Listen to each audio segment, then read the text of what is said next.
You're listening to 5 Before, a faith community podcast. Remember to subscribe so that you don't miss any new episodes. For more information, check us out at faithcommunitylc.com or look for our app on iTunes and the Google Play Store.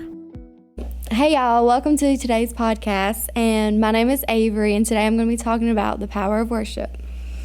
So the reason I chose the power of worship is because worship is like one of the biggest things in my life. So the reason I chose this topic is because worship is my biggest key to communication with God, and it's when I feel the most love from Him, and it just overwhelms me.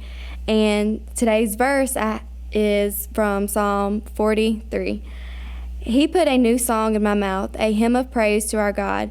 Many will see and fear the Lord and put their trust in Him. So what I'm going to do is I'm going to break this verse into two parts. And the first part, He put a new song in my mouth, a hymn of praise to our God. This first half refers to an experience David had with God. David was overwhelmed with the excitement and happiness he felt when God rescued him, that he just broke out into song and worship.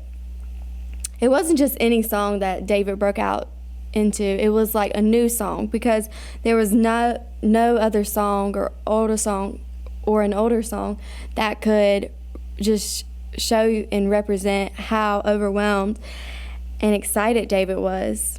So the next half is, many will see and fear the Lord and put their trust in Him. While David was praising and worshiping, everybody else noticed, and they were like, hey, I want what he has. I want to try it. So then next thing you know, everybody else is worshiping and praising with David. So everybody saw the effect that it had on David, and how they wanted that. They wanted to feel that overwhelmed love. They wanted to feel God's presence. They wanted to feel happy.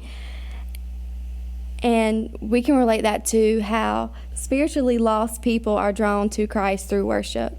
Worship is like a magnet. It attracts and it brings people in, just because music is like the language of the world. Like believers and non-believers can all fall into the same category when it comes to music. Music is like the language of the world. It's how you express your feelings. It's how you tell somebody a story. It's how you tell your life story. And when God's people experience the presence of God, it engages the heart, it overwhelms the soul, and the joy just overflows. Lives are changed. People can be set free through music and worship. Spiritually lost people want and crave that feeling. They are drawn into God's presence. The unbeliever wants what the believer has, and that's how when we worship and we put our hands up in praise, people take note of that, and they're like, hey, I want to know what that feels like. I want to know that. And William Booth, the founder of the Salvation Army, said, if the church was on fire for God, people would come to watch it burn. If believers would be bold and experience and engage in the power of worship, then the doors of the church would just overflow and people would flood in, believers and non-believers, just to experience that presence of God. Everybody craves love. You need love. That's one of the things you need to feel like a human, and there's no greater love than God's love. And worship can just draw people in, and it can set people free, change lives, move mountains.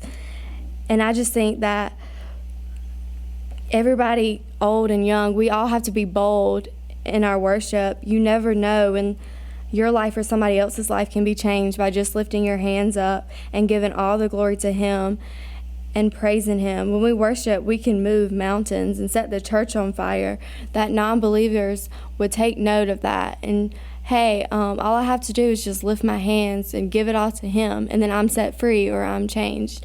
And on Sundays and every other time we come together in a church setting, you just need to be bold with your worship, and don't become like numb in the setting where it just, it's routine, it's every day, it's the same. No, it's not. Like every time you get into worship, you start and you get at the high, and then you just need to go higher and higher, higher.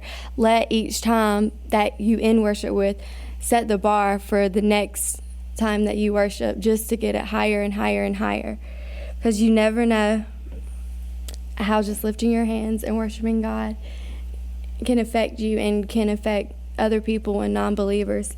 And that is how we can spread the love and the word of Jesus Christ. Thank you. Thank you for listening to 5 Before, a Faith Community podcast. For more information, check us out at faithcommunitylc.com or look for our app on iTunes and in the Google Play Store.